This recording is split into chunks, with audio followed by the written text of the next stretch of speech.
आज आप सब लोगों को बुलाया है।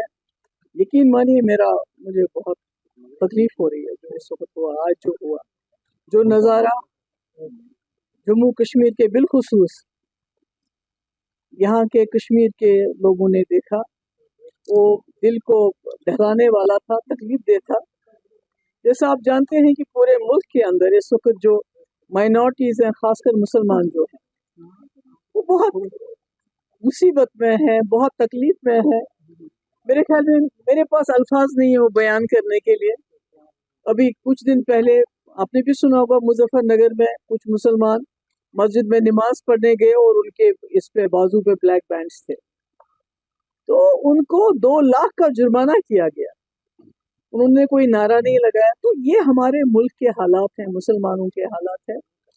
और ऐसे में पहले तो एनआरसी को लाके बीजेपी सरकार ने यहाँ के जो मुसलमान रहने वाले हैं उनकी शहरियत पे एक सवाल उठाया कि अब पहले उनको ये साबित करना पड़ता था मेरा दादा परदादा वो जी इस मुल्क का रहने वाला था, और अब जो दूसरा उन्होंने बिल अमेंडमेंट लाया वक्त में, तो उससे हिंदुस्तान के मुसलमानों को अब अपने कब्रिस्तान की भी जमानत देनी पड़ेगी कि मेरा बाप, मेरा दादा, मेरा परदादा इस कब्रिस्तान में था।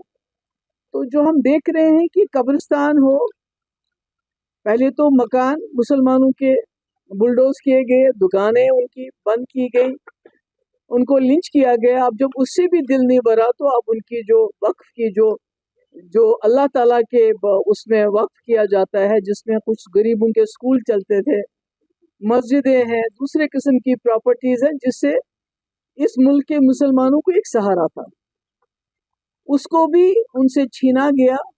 और जैसे मैंने पहले कहा, अब कब्रिस्तान भी मुसलमानों के पास। मुझे नहीं लगता है कि जिस तरह इस वक्त बीजेपी सरकार चल रही है, तो कहीं ना कहीं इनका मकसद ही यही है कि एक वक्त ऐसा आए, खुदा ना खास्ता मुसलमानों को मजबूर किया जाए कि कब्रिस्तान के रहेंगे नहीं तो आप भी हमारी तरह वो जो घर वापसी की बात करते हैं, अपने जो आपकी मैयतें हैं उसको क्रिमेट करें, उसको जलाएं। इस तरह के हालात बन हुए हैं।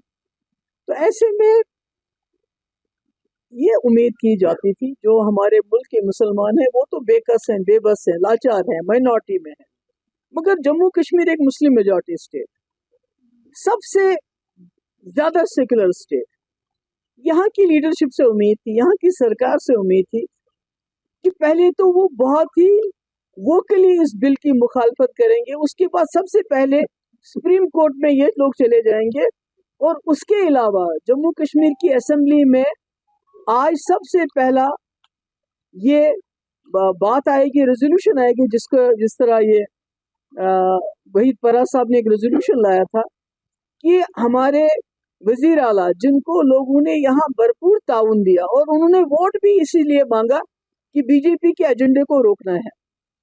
तो हमने सोचा था कि वो असेंबली में रहेंगे, ट्यूलिप गार्डन तो यहाँ चलता रहेगा 1 महीना, ट्यूलिप गार्डन कहाँ भागे जा रहा है, तो वो वहां रहेंगे और इस बिल के बारे में खड़े होके बात करेंगे कि ये हमें कबूल नहीं है, जम्मू कश्मीर इसको कबूल नहीं करता है।